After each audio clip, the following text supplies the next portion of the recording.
Hello, मैं cubist आपका इस वीडियो में स्वागत करता हूँ। पिछले वीडियो में आपने येलो का क्रॉस बनाना सीखा और साथ ही जो कॉर्नर्स हैं उन्हें अपने सही स्लॉट पर लाना सीखा। और इस वीडियो में हम 3x3 सॉल्व करने के बिगिनर्स मेथड का आखिरी स्टेप सीखेंगे, जो है पूरा ऊपर का लेयर बनाना, जिससे आपका पूरा का पूरा क्यूब सॉल्व हो जाएगा। अब आइए देखते हैं ये कैसे होगा। अब मैं आशा करता हूँ कि आपने ये येलो क्रॉस पहले से बना लिया है और साथ ही जो कॉर्नर्स है इन्हें अपने सही पोजीशन पे ले आया है। अब हम क्या करेंगे, क्यूब को उल्टा कर देंगे। उल्टा मतलब जैसे हमने अभी इतने मतलब स्टार्टिंग के स्टेप से येलो को टॉप पे रखा, अब हम क्या करेंगे, वाइट को टॉप पे लेंगे। अब हमें क्या करना है, सिर्फ राइट एल्गोरिथम का यूज़ करना है। कैसे, मैं दिखाता हूँ। हमें क्या करना है, राइट एल्गोरिथम यूज़ करके ये जो नीचे जो येलो के जो अनसॉल्व पेयर हैं, मतलब कि ये जो जैसे ये जो कॉर्नर्स है जो ऊपर वाले लेयर पे, जैसे ये जो है ये सॉल्व है क्योंकि नहीं ऊपर वाले लेयर पे फेस कर रहा है येलो। जैसे ये और ये जो है ये ऊपर वाले लेयर पे फेस नहीं कर रहा है, तो इन्हें ऊपर वाले लेयर पे फेस कराना। अब कैसे करेंगे, क्यूब को 180 डिग्री रोटेट कर लेंगे। अब हमें इस स्टेप में ये ध्यान रखना है कि सिर्फ नीचे वाला जो लेयर है हम मूव कर सकते हैं, मतलब कि एल्गोरिदम ला सकते हैं ऐसे। पर जब भी चेंज कर रहे हैं स्पॉट, जैसे ये अभी यहाँ पर ये वाला स्पॉट है, जब ये वाला स्पॉट पे आएंगे या ये वाला में आएंगे तो हम सिर्फ नीचे वाला लेयर की मदद से आएंगे।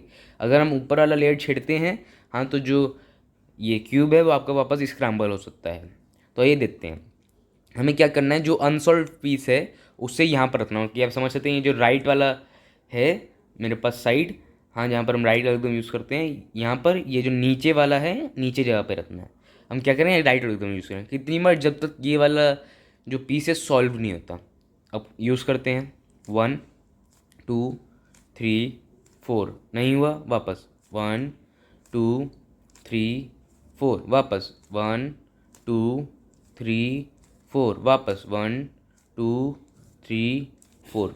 अब देखेंगे ये वाला जो येलो का पीस है ये ऊपर फेस कर रहा है, मतलब ऐसे देखेंगे ऊपर फेस कर रहा है, मतलब ये सॉल्व हो चुका है। अब अगर आप बोलेंगे कि ये तो वाइट वाला तो ऊपर बिगड़ गया, इसे चिंता मत किए, जाकर जितना भी पीछे से सब सॉल्व हो जाए तब ये ऊपर वाला ऑटोमेटिकली सॉल्व हो जाएगा।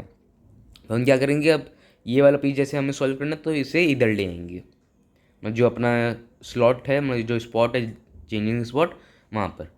अब वापस राइट क्लिक हम यूज़ करते हैं 1 2 3 4, 1 2 3 4, 1 2 3 4, 1 2 3 4। अब देखेंगे ये वाला पीस भी सॉल्व हो गया। तो हम क्या करेंगे, रोटेट करके वापस अब जो लास्ट पीस जो हमारे इस केस में बचा है उसे लेंगे। अब जैसे अगर आप देखेंगे तो मुझे 4 बार राइट एल्गोरिथम यूज़ करने का ज़रूरत पड़ा पहले 2 में।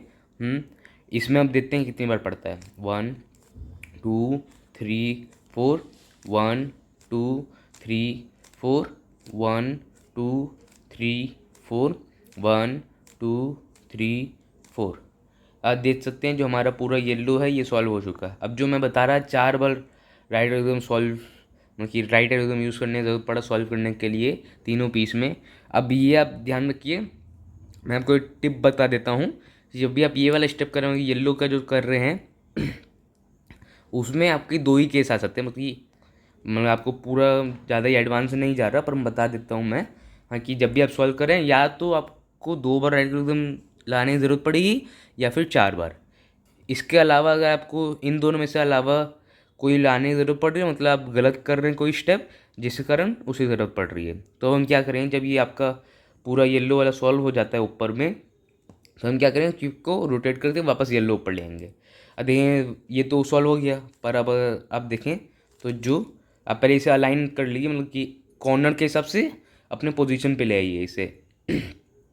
अब देखें जो एजेस है ये डिसअलाइन है, मतलब मिस अलाइन है। ये जैसे यहाँ पर होना चाहिए, ये यहाँ पर होना चाहिए, ये यहाँ पर होना चाहिए। तो हम क्या करेंगे, जैसे बहुत बार होगा कि आपका 8 टू फेस अब वो सॉल्व में, जैसे ये जो रेड का फेस है पूरा ये सॉल्व है, तो हमें क्या करना है, क्यूब को ऐसे पढ़ना है कि येलो ऊपर हो वाइट नीचे हो, और जो आपका फेस सॉल्व है उसे सामने पढ़ के राइट एल्गोरिथम यूज़ करना है 8 बार। करते हैं 1 2 3 4। अब क्या करना है, लेफ्ट एल्गोरिथम 8 बार यूज़ करना है 1 2 3 4। अब हमें 5 बार राइट एल्गोरिथम यूज़ करना है, उसके बाद 5 बार लेफ्ट।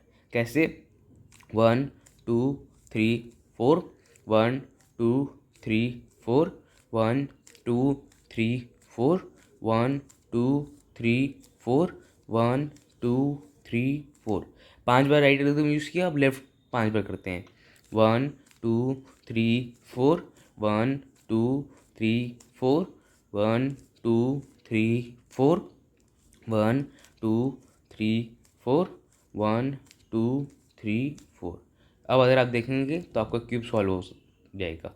अब ये भी हो सकता है कि कभी कभी आप जो फेस है सामने रख के 8 बार राइट फिर 8 बार लेफ्ट फिर 5 बार राइट फिर 5 बार लेफ्ट, ये जो पूरा सीक्वेंस है अपनाते हैं, पर आपका क्यूब सॉल्व नहीं होता, बल्कि वापस सेम केस आ जाता है। बल्कि वो सेम केस नहीं होता है, जो एजेस है वो स्वैप कर जाते हैं, पर आपको उसमें कुछ नहीं करना है, घबराने की कोई बात नहीं है कि मेरा क्यूब सॉल्व नहीं हुआ। मतलब क्या करना है, वो सीक्वेंस वापस रिपीट करना है। जैसे मेरे वाले केस में अभी जो हुआ कि वापस करने की ज़रूरत नहीं पड़ी, आप में हो सकता है कि वापस करने की ज़रूरत पड़े। ऐसे एक बार में भी हो सकता है वो सीक्वेंस रिपीट करने से, या फिर 2 बार में भी हो सकता है। तो आप चिंता मत कीजिएगा, बस ये सीक्वेंस रिपीट करके हो जाएगा। अब और एक केस आता है जिसके बारे में मैं आपको बताता हूँ। अब अगर आप देखेंगे कि जब मैंने ये येलो का पूरा सॉल्व किया और जब क्यूब को रोटेट किया येलो ऊपर रखने के लिए, तब मैं क्या देखता हूँ कि जो चारों एच पीस है येलो के, हाँ वो चारों स्वैप है। जैसे पिछले केस में एक साइड हमें सॉल्व मिल रही थी, हाँ जो आपको बहुत बार मिलेगी, पर इस वाले ये भी केस आ सकता है कि जो ऑपोजिट एच पीस है वो स्वैप है। मतलब देखिए रेड और ऑरेंज उल्टा जगह है, मतलब कि यहाँ पर रेड होना चाहिए पर यहाँ पर रेड है, यहाँ पर ऑरेंज होना चाहिए पर यहाँ पर ऑरेंज है, और यहाँ पर ग्रीन और ब्लू उल्टा है। यहाँ पर जैसे ग्रीन होना चाहिए पर ग्रीन यहाँ पर है, यहाँ पर ब्लू होना चाहिए पर ब्लू यहाँ पर है। तो इसके लिए भी हम सेम ही चीज़ अपनाएंगे, मतलब कि एक बार करने से नहीं होगा, हाँ उसके लिए कम से कम 2 बार करनी पड़ेगी वो सीक्वेंस वापस, हाँ या फिर हो सकता है 3 बार भी करनी पड़े, पर आप घबराइए में 3 बार से ज़्यादा करने की ज़रूरत नहीं पड़ेगी। तो करते हैं 1 2 3 4, अब लेफ्ट 1 2 3 4, राइट वापस 1 2 3 4, 1 2 3 4, 1 2 3 4, 1 2 3 4, 1 2 3 4। अब लेफ्ट 5 बार 1 2 3 4, 1 2 3 4, 1 2 3 4, 1 2 3 4, 1 2 3 4। अब आपको क्या करना है, ये हो सकता है आपको सेम केस मिले या फिर कुछ भी हो सकता है, जो भी केस मिले आपको, अब जो एक तो जो ये फेस, जैसे मुझे ये ऑरेंज फेस सॉल्व मिला, आपको कोई भी मिल सकता है सॉल्व। अब उसको वापस सामने रख के वापस जो मैंने वापस पिछला वाला केस जैसा आ जाएगा, एक बार राइट एक बार लेफ्ट, 5 बार राइट 5 बार लेफ्ट। तो करते हैं 1 2 3 4, 1 2 3 4, 1 2 3 4, 1 2 3 4, 1 2 3 4, 1 2 3 4, 1 2 3 4। अब 5 बार लेफ्ट 1 2 3 4, 1 2 3 4, 1 2 3 4, 1 2 3 4, 1 2 3 4। अब देखिए मेरा क्यूब जो है वो सॉल्व हो चुका है। तो हो सकता है आपका भी 2 बार सीक्वेंस रिपीट करने से हो जाए, पर आप हमेशा ध्यान रखिएगा अगर आपका एक फेस पूरा सॉल्व है तो उसे आपको सामने रखना है, वरना बार बार वो क्यूब बिगड़ता रहेगा। तो आशा करता हूँ आपको ये बिगनर्स मेथड की ट्यूटोरियल सीरीज़ पसंद आई होगी। वीडियो ज़रूर लाइक कीजिए, चैनल को सब्सक्राइब कीजिए, नोटिफिकेशन आइकन दबा दीजिए ताकि आने वाली सब वीडियो की सूचना आपको पहले मिल जाए। जितना हो सके उतना अपने दोस्तों और परिवार के साथ ये वीडियो शेयर कीजिए और बने रहिए हमारे साथ और भी क्यूबिंग रिलेटेड कंटेंट के लिए। धन्यवाद।